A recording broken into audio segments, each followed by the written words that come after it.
Assalamualaikum warahmatullahi wabarakatuh. Waalaikumsalam warahmatullahi wabarakatuh. Alhamdulillahilladzi anzala al-Qur'an hudan lin-nasi wa bayyinatin minal huda wal furqan. Asyhadu an la ilaha illallah wahdahu la syarika lah wa asyhadu anna Muhammadan abduhu wa rasuluh. Rabbi shrah li sadri wa yassir li amri wahlul 'uqdatam min lisani yafqahu qawli. Jamaah salat Isya, tarawih dan witir yang dimuliakan oleh Allah Subhanahu wa taala. Alhamdulillahirabbil alamin, segala puji bagi Allah yang telah mengumpulkan kita di malam yang penuh dengan keberkahan, di malam yang penuh dengan keagungan, dan di malam yang penuh dengan kemuliaan, yaitu malam yang berapa? 8. Ada yang 8, ada yang 9. Enggak apa-apa, yang penting jangan ribut-ribut, Pak. Ada yang 10, Pak.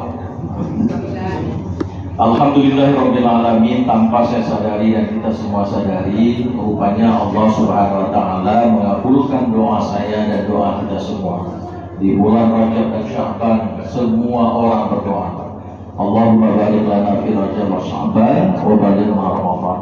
Allah pertemukan saya dan kita yang berhadir di rumah Allah ini di bulan suci Ramadan. Semoga kita istiqomah dalam agama Allah ini, karena saya yakin dan percaya kita semua yang berhadir di rumah Allah ini punya satu tujuan, yaitu Allah ridha kepada kita dan kita dimasukkan ke dalam surganya Allah Subhanahu wa taala. Salawat dan salam kepada baginda Nabi Agung Muhammad sallallahu alaihi wasallam, seorang rasul pilihan Allah yang memperjuangkan agama Islam. Sejarah beliau mengatakan di Sirah Nabawiyah tertulis, berdarah-darah Nabi Muhammad, ingin dibunuh Nabi Muhammad demi tegaknya kalimat la ilaha illallah Muhammadar Rasulullah. Sekarang sudahlah tugas kita bersama untuk sama-sama kita jaga anak-anak kita, generasi remaja kita, yang berbagai macam cara orang-orang Kristen ini, orang-orang kafir ini menggoda anak-anak kita ini dengan media-media sosial, melalui handphone dan lain sebagainya. Begitu banyak terjerumus, dan Allah gambarkan di dalam Al-Quran surah Al-Baqarah ayat 120. Walan tarda ankal yahudu walan nasara hatta tattabi'a millatahum.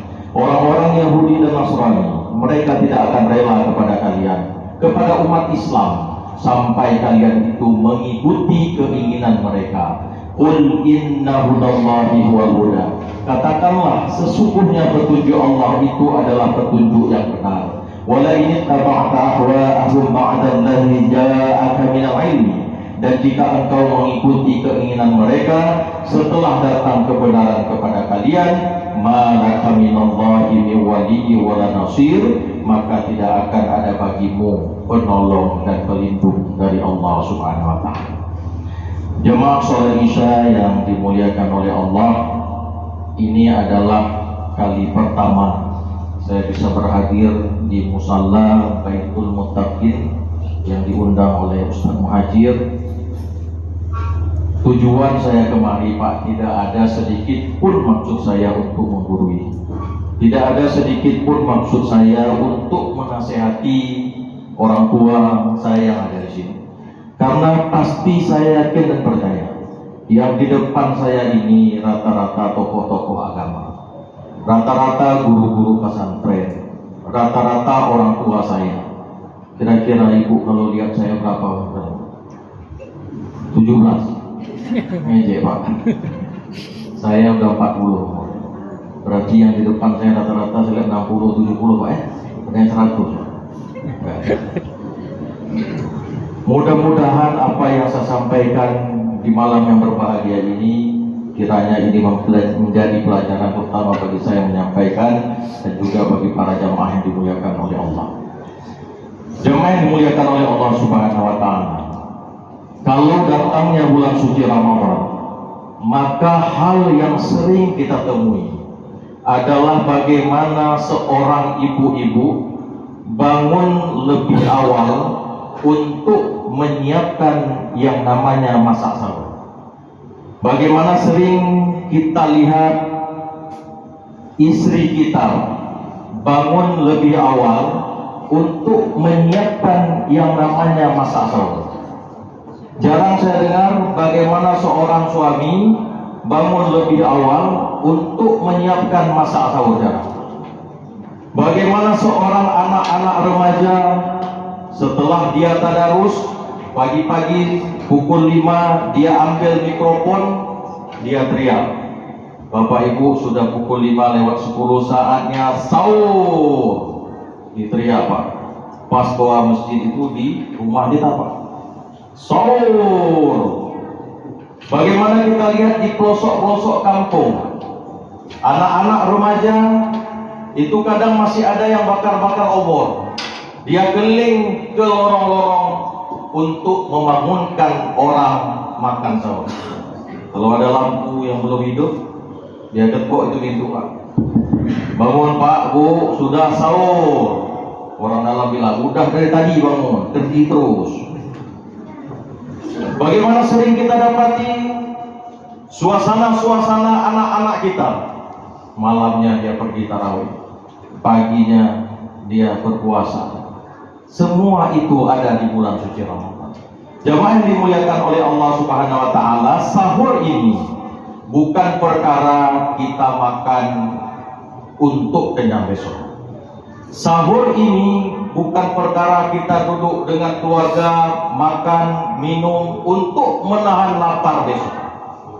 Tapi sahur ini mempunyai keutamaan, hikmah dan fadilah yang begitu banyak. Di malam yang berbahagia ini saya akan bahas 3 saja karena mengingat waktu dan keterbatasan ilmu yang saya miliki. Yang pertama, keutamaan ibadah sahur.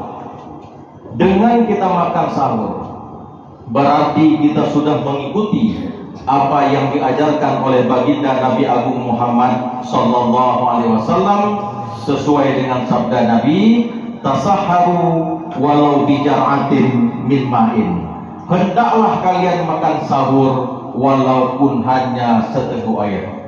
Berarti seteguk air yang kita minum, sudahlah kita mengikuti apa yang diajarkan oleh baginda Nabi Agung Muhammad sallallahu alaihi wasallam. Ini yang pertama. Yang kedua, keutamaan ibadah sahur. Keutamaan ibadah sahur yang kedua, sahur ini mengandung keberkahan. Sesuai dengan sabda Nabi Agung Muhammad sallallahu alaihi wasallam, tasaharu fa inna fis sahuri barakah. Sesungguhnya sahur itu mengandung keberkahan. Apa itu berkah? Berkah artinya ziyadatul khair, bertambahnya kebaikan-kebaikan. Dari kita makan sahur sampai dengan kita besok berbuka puasa, diberikan kebaikan-kebaikan oleh Allah Subhanahu wa taala. Mana buktinya, Pak? Setelah puasa makan sahur besok, kita ke kantor. Sampai ke kantor ada orang yang menceritakan kejelekan orang lain. Dalam hati muncul, ya Allah, urunya puasa. Dijaga ya. Bagi orang-orang yang makan sahur, kita lihat istri orang, ingat istri sendiri. Beda dengan habis lebaran, lihat istri orang nggak teringat istri sendiri. Nah, ini beda. Dijaga keberkahan itu, kebaikan itu oleh Allah Subhanahu wa taala. Nah, ini yang kedua. Berarti sahur mengandung keberkahan. Yang terakhir, ini yang luar biasa. Allah dan para malaikat berselawat untuk orang-orang yang sahur. Allah dan para malaikat berselawat untuk orang-orang yang makan sahur ini. Sebagaimana sabda Nabi Agung Muhammad sallallahu alaihi wasallam, as-suhuru aklamatu barakah, fala tad'uhu walau ay yajra'a ahadukum zar'a mimma fa innallaha wa malaikatahu yusalluna 'alal mutasakhirin. Sahur adalah makanan berkah, maka jangan engkau tinggalkan walaupun hanya seteguk air, karena Allah dan para malaikat berselawat untuk orang-orang yang makan soleha. Sungguh luar biasa. Allah dan para malaikat berselawat bagi orang-orang yang makan sahur.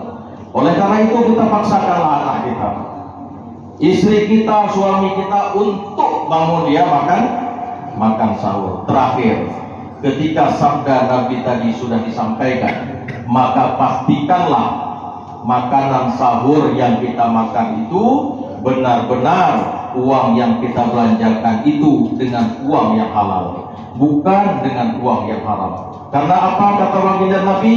Ayyub malahmin, setiap daging nabata min haramin, yang didapat dari yang haram, fannaru auladi, maka neraka itu lebih cocok untuk membakar dirinya. Ada uang haram 5 juta dikasih sama istri, ini dek ada uang 5 juta. Istri nggak tanya-tanya Pak uang itu dari mana, kecuali istri soleha, ambil terus. Lalu kata suami, beli makanan yang enak-enak di Penayong Pak.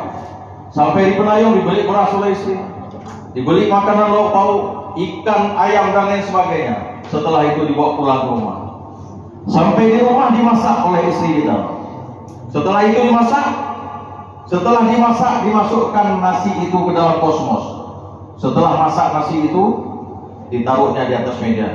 Ada ikan, ada lauk pauk, ada tempe dan lain sebagainya. Dimakan oleh anak-anak itu. Masuklah makanan haram itu ke mulut anak-anak. Setelah sampai di mulut, masuk dia ke perut. Sampai di perut diolah yang namanya oleh usus.